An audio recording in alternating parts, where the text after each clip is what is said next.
वर्ष 2026 की बोर्ड परीक्षा में जीव विज्ञान विषय से संबंधित जो संभावित प्रश्न आने हैं उनकी एक सीरीज चल रही है।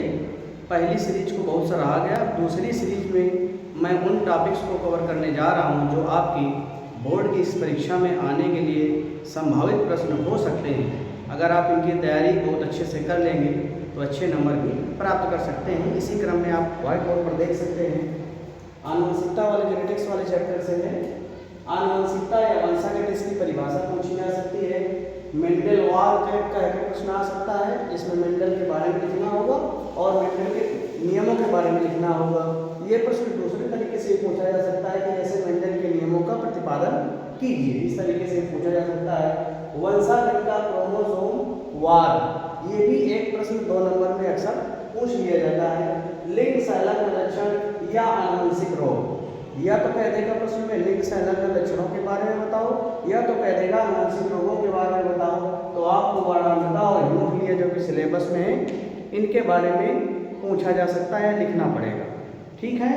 और ये एक दूसरे तरीके से प्रश्न इस तरीके से भी रख सकता है कि वाराणता क्या है या हीमोफीलिया क्या है। ये तीसरे तरीके से प्रश्न रख सकता है कि यक्ष लिंग संलग्न लक्षण कौन कौन से हैं। तो यक्ष लिंग गुणसूत्र में संलग्न लक्षण वाराणता और हीमोफीलिया होते हैं। अगर वाई लिंग संलग्न लक्षण पूछा जाए तो वो हाइपरट्राइकोसिस हो जाता है। वाराणता और हीमोफीलिया से संबंधित सवाल भी पूछे जा सकते हैं कि जैसे एक वर्णानुवाहक स्त्री की शादी सामान्य पुरुष से करा दी जाए तो उनके पुत्रों में वर्णांधता की क्या स्थिति रहेगी, या वर्णांध पुरुष की शादी सामान्य स्त्री से करा दी जाए तो उनके पुत्रों में वर्णांधता की वंशागति किस प्रकार से हो गई। इसी तरीके से हीमोफीलिया के बारे में प्रश्न क्रिएट कर सकता है बोर्ड परीक्षा में। आगे चलते हैं। थैलेसीमिया एक मेंडेलियन विकार है। ये कह देगा कि मेंडेलियन विकार के बारे में बताओ, तो आपको थैलेसीमिया के बारे में ही लिखना है, इंपॉर्टेंट है। वाई संलग्न लक्षण जैसा कि ऊपर मैंने बताया था हाइपरट्राइकोसिस, इसके बारे में आपको तैयार करना पड़ेगा। सिकल सेल एनीमिया, ये बहुत इंपॉर्टेंट है। सिकल सेल एनीमिया हाँ बहुप्रभाविता या प्लियोट्रॉपी का उदाहरण है। दूसरी तरीके से प्रश्न घुमा के पूछ सकता है कि प्लियोट्रॉपी का उदाहरण बताइए या प्लियोट्रॉपी किसे कहते हैं, तो आपको इसी के बारे में लिखना है। बहुप्रभाविता पूछे तो भी आपको सिकल सेल एनीमिया के बारे में ही वर्णन करना है। अगला है गुणसूत्री विकार, पूछ लेगा गुणसूत्री विकार क्या है।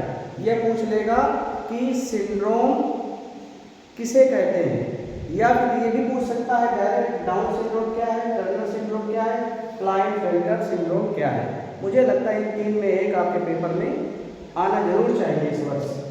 फिर है मेंडेलियन अनुपात से विचलन। मेंडेलियन ने 3 नियम जो प्रतिपादित किए थे, उन तीनों नियमों का प्रतिपादन जहाँ पर नहीं होता है वो मेंडेलियन अनुपात से विचलन कहलाता है। और उसके अंतर्गत ये 2 हेडिंग बहुत ज़्यादा मात्रा में जो आपके सिलेबस में पूछी जा सकती हैं, अपूर्ण प्रभाविता या सह प्रभाविता। अलग से भी टॉपिक पूछा जा सकता है। अपूर्ण प्रभाविता किसे कहते हैं, उदाहरण के द्वारा समझाइए। ये सह प्रभाविता किसे कहते हैं, इसे उदाहरण के द्वारा प्रतिपादित कीजिए। तो आपको इसके बारे में तैयारी करनी पड़ेगी और लिखना पड़ेगा। अगला है संलग्नता। संलग्नता क्या होती है, जीन विनिमय क्या होता है। एक यहाँ से बहुत प्रश्न उठाया जाता है रुधिर वर्गों की वंशागति से। इस बार पेपर में उठाया भी जा सकता है रुधिर वर्गों की वंशागति, या प्रश्न आ जाएगा गुणात्मक विकल्पी, या भी प्रश्न आ जाएगा बहुविकल्पी। को उदाहरण सहित समझाइए, तो आपको रुधिर वर्गों की वंशागति के माध्यम से इसको स्पष्ट कर देना है। आगे टिप्पणी लिखने के लिए 1 नंबर के अगले उत्तरी प्रश्न या ऑप्शन में आ सकते हैं। बाय क्रॉस, टेस्ट क्रॉस, ठीक है।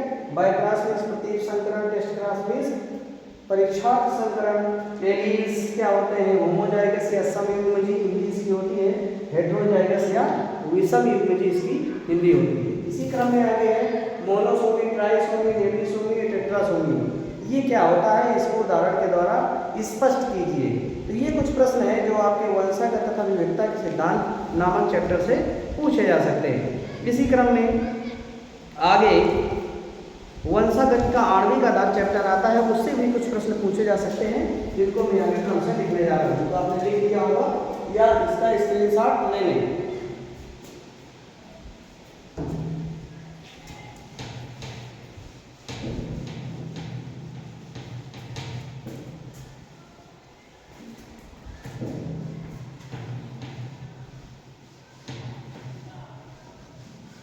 देखिए आगे क्या है, वंशागत के आणविक आधार से कौन कौन से इंपॉर्टेंट टॉपिक्स हैं जो कि आपके पेपर में आ सकते हैं। जल विद्युत कण संचलन, जल वैद्युत कण संचलन, इस पर टिप्पणी लिखने के लिए आ सकता है। ये इसे ही जेट इलेक्ट्रोफोरेसिस भी कहा जाता है, जेल इलेक्ट्रोफोरेसिस,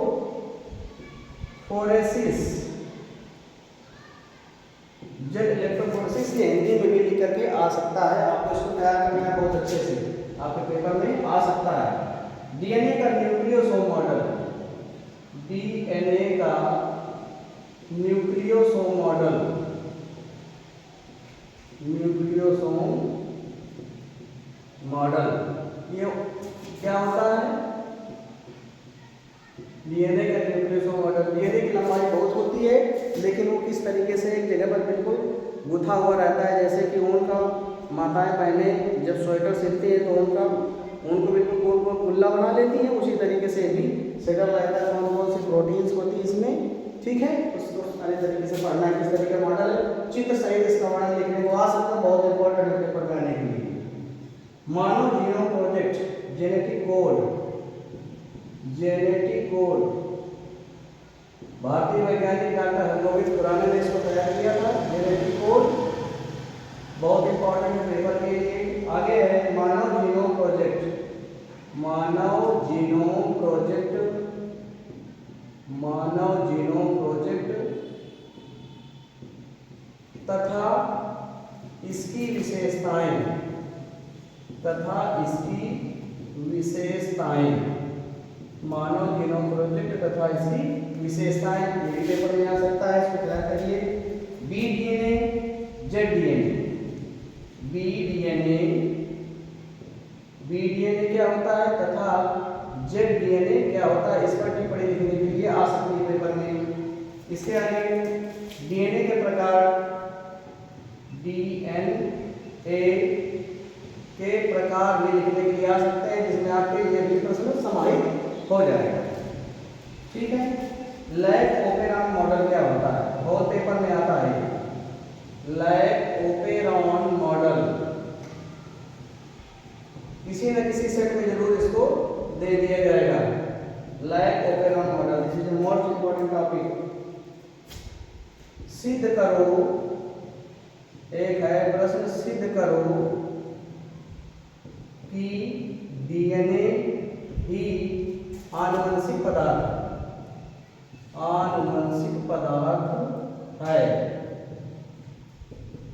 आनुवंशिक पदार्थ है।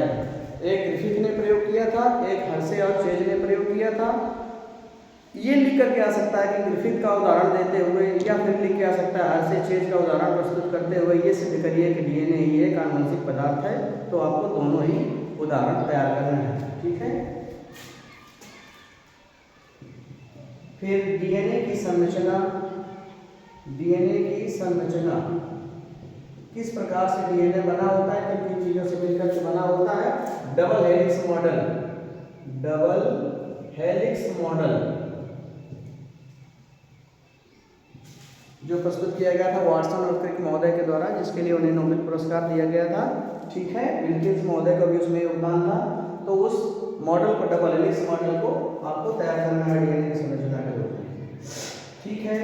डीएनए का द्विगुणन, वेरी मच इंपॉर्टेंट, डीएनए का द्विगुणन, रेप्लिकेशन ऑफ डीएनए, या द्विगुणन के साथ साथ एक शब्द और आ जाता है प्रतिकृतिकरण, प्रतिकृतिकरण एक शब्द ये भी लिख करके आ सकता है, तो इसको जरूर भी तैयार करिए। फिर एक है central dogma, central dogma, central dogma, ठीक है। इस तरीके लिखा जाता है central dogma of molecular biology, molecular biology, ठीक है, बायो बायोलॉजी। अणुजैविकी का केंद्रीय सिद्धांत, इसकी हिंदी होती है अणुजैविकी का केंद्रीय सिद्धांत। इस नाम से भी ये प्रश्न पूछा जा सकता है। DNA fingerprinting, DNA finger printing, Alex Jeffrey ने जिसको प्रस्तुत किया था, अपराधियों को उनके डीएनए अनुक्रम के आधार पर पहचाना जा सकता है, उनके नाखून से, त्वचा से, बाल से, लार से, वीर से, इन सब के माध्यम से पहचान करने वाली तकनीक है वो डीएनए फिंगरप्रिंटिंग के बारे में भी आपसे पूछा जा सकता है। साथ ही दो बहुत ही इंपॉर्टेंट अनुवादन, ट्रांसलेशन एक प्रक्रिया है, ट्रांसलेशन तथा अनुलेखन, ट्रांसक्रिप्शन।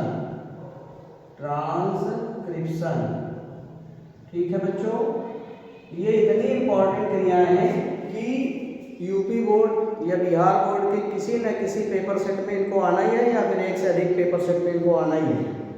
इन दोनों में से आने दोनों भी आ सकते हैं, दो में एक आ सकता है। शॉर्टकट में एक प्रश्न अक्सर पूछ लिया जाता है कि ओकाजाकी खंड क्या होता है। जब आप अनुवादन और अनुलेखन का अध्ययन करेंगे तो ये टॉपिक ऑटोमेटिक मिल जाएगा, ओकाजाकी खंड,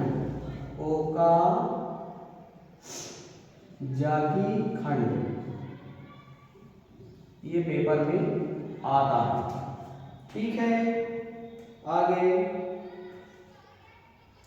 अब ये जो आपका वंशागत का आणविक आधार चैप्टर था, तो वंशागत के आणविक आधार चैप्टर से ये कुछ प्रश्नों को सिलेक्शन मैंने किया है, जो कि इस वर्ष 2026 में बोर्ड परीक्षा में आने के लिए बहुत ही इंपॉर्टेंट टॉपिक है। मुझे तो लगता है कि अगर इस चैप्टर से आएगा तो इन्हीं में से कोई प्रश्न आपके पेपर में आएगा, तो इसको अच्छे से तैयार कर लें। आगे चलते हैं, स्क्रीनशॉट ले लीजिए इसका। विकास चैप्टर, अगला चैप्टर है विकास।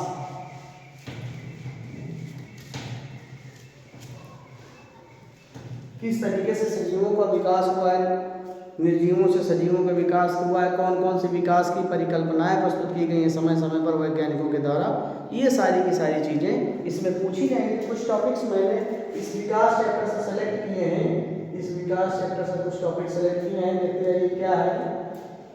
कपि तथा मानव में अंतर, कपि व मानव में अंतर, मानव में अंतर अक्सर यहाँ से प्रश्न उठा लेता है। कपि तथा मानव में क्या अंतर होता है, किसका अंगूठे में क्या अंतर होता है, कपाल गुहा में क्या अंतर होता है, कैसा कपाल होता है, थूथन कैसा निकला होता है, आर्थोगनेसस प्रकार का मुंह किसका होता है, प्रोगनेथस प्रकार का मुंह किसका होता है। ठीक है, ये सारी विशेषताएं आपने लिखनी है।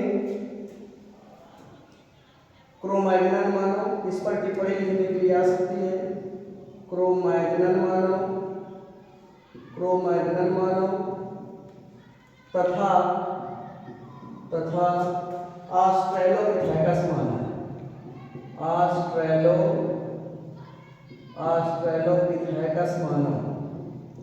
ऑस्ट्रेलोपिथेकस मानव, इसके बारे में टिप्पणी लिखने के लिए आ सकती है। दोनों प्रकार के मानवों के कुछ लक्षण हैं, उनको तैयार कर लीजिएगा। फिर है आधुनिक मानव की भौगोलिक प्रजातियां, पेपर में से लिखते रहे, स्क्रीनशॉट लेते रहे। आधुनिक मानव की भौगोलिक प्रजातियां,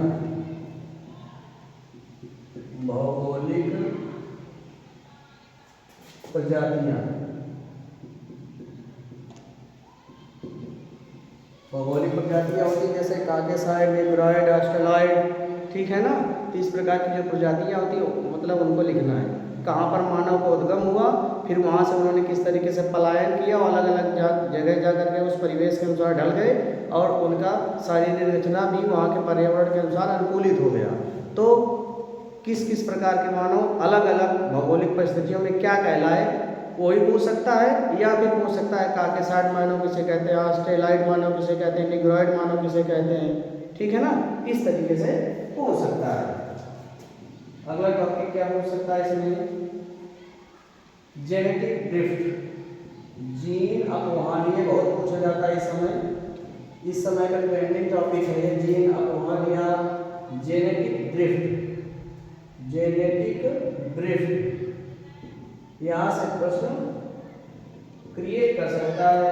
हार्डी-वीनवर का नियम बहुत ही ज्वलंत टॉपिक है। हार्डी-वीनवर का नियम, हार्डी-वीनवर का नियम, यह प्रश्न भी इस चैप्टर से पूछा जा सकता है बच्चों। फिर है आगे, बहुत ही ज्यादा इंपॉर्टेंट है नव डार्विनवाद। नव डार्विनवाद क्या है, ये प्रश्न पूछा जाएगा। अथवा ये पूछा जा सकता है कि जैव विकास का आधुनिक संश्लेषणात्मक सिद्धांत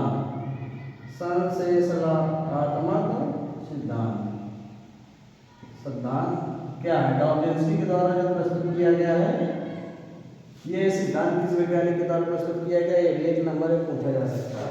बहुत इंपॉर्टेंट है, बहुत ही ज्यादा इंपॉर्टेंट है। अगला है उत्परिवर्तनवाद, ह्यूगो डे व्रीज वाला उत्परिवर्तनवाद। इसको भी तैयार कर लीजिए, इसकी कुछ विशेषताएं होती हैं, उसको भी तैयार कर लीजिए।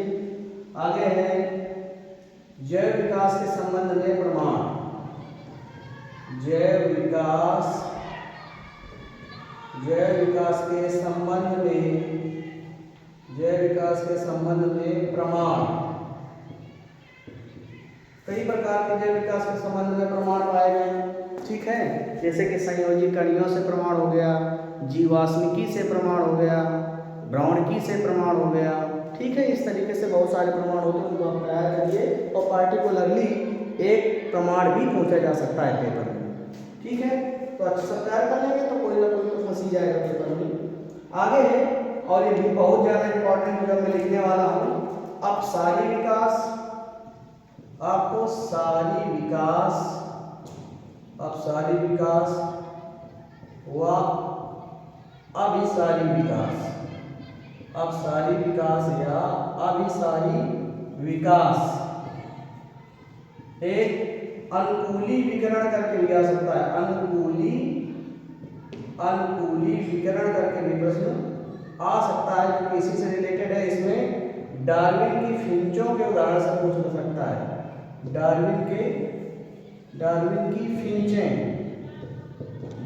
की फिंचें जब प्रशांत महासागर में गैलोपैगोस द्वीप समूह में जहाज से बीगल नामक जहाज से डार्विन गए थे, तो वहाँ विभिन्न प्रकार की चिड़ियों को देखा था। किसी की चोंच लंबी थी, किसी की मोटी थी, किसी की टेढ़ी थी। तो उन चिड़ियों को डार्विन की फिंचें कहा गया, जो कि वहाँ के प्रकृति के अनुसार, पर्यावरण के अनुसार, भोज्य पदार्थों की उपलब्धता के अनुसार उनकी चोंच मुड़ गई थी, ठीक है ना। तो वो अनुकूली विकिरण ये पेपर में आ चुका है, बोर्ड परीक्षा में प्रश्न पूछे जा चुके हैं। फिर एक प्रश्न बहुत अक्सर आ जाया करता है शॉर्टकट में नोट्स टिप्पणी लिखने के लिए, समजात अंग व समवृत्ति अंग। समजात अंग व समवृत्ति अंग उदाहरण सहित, ठीक है। इसको उदाहरण सहित बताने के लिए पेपर में अक्सर पूछ लिया जाता है, टिप्पणी में अक्सर ही आ जाता है ये प्रश्न। ये भी बहुत ही ज़्यादा इंपॉर्टेंट है, ठीक है। तो इस तरीके से जो विकास नामक चैप्टर है, मेरी नज़र में ये कुछ ऐसे टॉपिक्स हैं जिनसे प्रश्न उठाना चाहिए बोर्ड परीक्षा में। तो आप लोग बहुत ही महीनताई से और गंभीरतापूर्वक इन प्रश्नों का अवलोकन करें, तैयार करें, ठीक है। एक चैप्टर और कवर कर लेते हैं, मानव स्वास्थ्य तथा रोग। मानव स्वास्थ्य एवं रोग। मानव स्वास्थ्य एवं रोग, इस चैप्टर से क्या क्या चीज पूछा जा सकता है, इसको भी देख लीजिए। इंटरफेरेंस टिप्पणी के लिए आएगा, एक नंबर में आएगा इंटरफेरॉन। इंटरफेरॉन किसे कहते हैं, या एक दूसरा प्रश्न इसी से रिलेटेड है, मिलता जुलता जो पूछा जा सकता है, फेरोमोन्स किसे कहते हैं। इंटरफेरॉन किसे कहते हैं और फेरोमोन्स किसे कहते हैं, 1 से 2 नंबर में प्रश्न आ सकता है। फिर एक बहुत ही ज्यादा इंपॉर्टेंट प्रश्न है, प्रतिरक्षा किसे कहते हैं। प्रतिरक्षा के प्रकार कौन कौन से हैं। प्रकार में जैसे कि ठीक है। जैसे कि क्या है, एक सहज या जन्मजात, सहज या इसी को कहते हैं जन्मजात प्रतिरक्षा, जन्मजात प्रतिरक्षा इसे कहा जाता है, ठीक है। और दूसरी जो होती है उपार्जित प्रतिरक्षा, उपार्जित प्रतिरक्षा जो वैक्सीन वगैरह के लगवाने से उत्पन्न होती है उपार्जित प्रतिरक्षा। और जो जन्म से प्रतिरक्षा होती है वो सहज प्रतिरक्षा होती है। इसमें कई प्रकार की ये होती है, ये जो सहज प्रतिरक्षा है ये कई प्रकार की होती है। इसके अंदर से भी प्रश्न आ सकता है, जैसे कि कोशिकीय रोध, कोशिकीय रोध क्या है, ये प्रश्न पेपर में पूछा गया है बोर्ड परीक्षा में। कोशिकीय रोध क्या होता है, एक होता है कायिकीय रोध, कायिकीय रोध क्या है, कायिकीय रोध क्या है। और इसमें एक बहुत ज़्यादा इंपॉर्टेंट है प्रदाह प्रक्रिया, प्रदाह प्रक्रिया किसे कहते हैं, ये पेपर के हिसाब से ये कोशिकीय रोध ये बोर्ड परीक्षा में पूछे जा सकते हैं और दोबारा भी पूछे जा सकते हैं, बहुत ही इंपॉर्टेंट है। आगे टीका एवं टीकाकरण, टीका एवं टीकाकरण टिप्पणी में आ सकता है या वैसे भी प्रश्न पूछा जा सकता है। टीका किसे कहते हैं, कुछ टीकों के उदाहरण के द्वारा वर्णन करिए, या फिर टीकाकरण किसे कहते हैं, ये कैसे संपन्न किया जाता है, इसके बारे में पूछा जा सकता है। अगला टॉपिक है संक्रामक व असंक्रामक रोग, संक्रामक तथा संक्रामक तथा असंक्रामक रोग, संक्रामक तथा असंक्रामक रोग, यहाँ से प्रश्न पूछा जा सकता है। फिर है एल्कोहल, सब कोई जानता है एल्कोहल, ड्रग्स, एल्कोहल ड्रग्स नशीली दवाएं, एल्कोहल ड्रग्स नशीली दवाएं, तंबाकू, तंबाकू, ओपियोइड्स,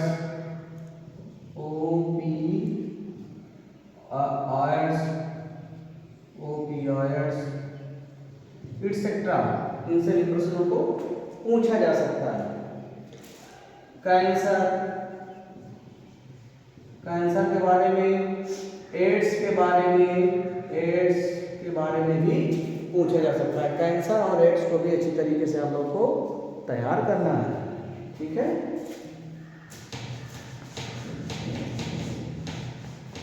अगर इस तरीके से आप लोग तैयारी करेंगे जो महत्वपूर्ण प्रश्न है तो आपके बहुत ही अच्छे नंबर आ सकते हैं।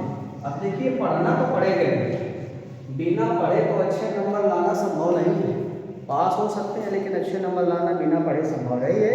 पढ़ना तो आपको पड़ेगा ही, भले ही किसी तरीके से पढ़ें। हाँ, जो वैज्ञानिक पद्धति से पढ़ते हैं वो कठिन से कठिन चीज़ों को सरल रूप में अपने दिमाग से बनाकर ही तैयार कर लेते हैं और पढ़ लेते हैं, उसका तरीका होता है, ठीक है।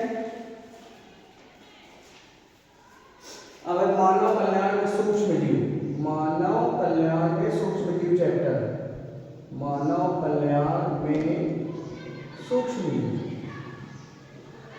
ये चैप्टर का नाम मानव कल्याण में सूक्ष्म जीव।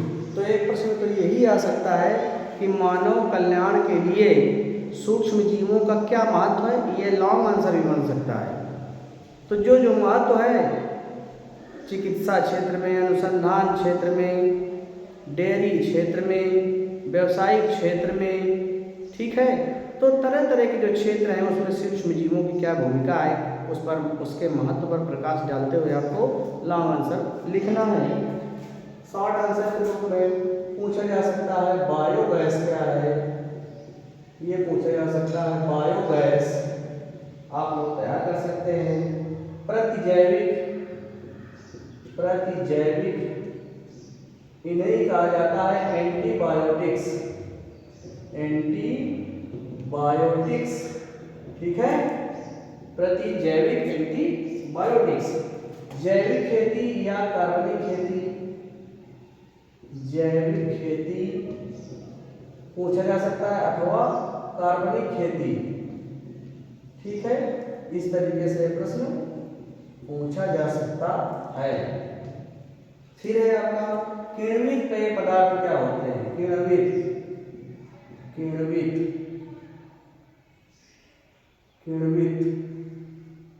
पेय पदार्थ, जो किण्वन विधि के द्वारा पेय पदार्थ तैयार किए जाते हैं उन्हें किण्वित पेय पदार्थ कहते हैं। वो कौन कौन से होते हैं आप लोग अच्छी तरीके से जानते होंगे। ठीक है, आगे लैग, इस पर टिप्पणी लिखने के लिए आ सकता है। लैग मीन्स होता है लैक्टिक, एल से लैक्टिक, ए से एसिड और बी से बैक्टीरिया। लैक्टिक एसिड बैक्टीरिया, इस पर टिप्पणी लिखने के लिए आ सकता है। ये प्रश्न ऑलरेडी बोर्ड परीक्षाओं में पूछे जा चुके हैं पहले, बहुत ही इंपॉर्टेंट प्रश्न। ठीक है, तो आज जो सीरीज चल रही है 2026 के संभावित प्रश्न पत्र जो भी जीव विज्ञान विषय में आ सकते हैं, तो उसका भाग 2 ये प्रस्तुत किया गया। आशा है ये सेशन भी आप लोगों को उतना ही पसंद आया होगा जितना कि पहले वाला। अभी ये सीरीज खत्म नहीं हुई है।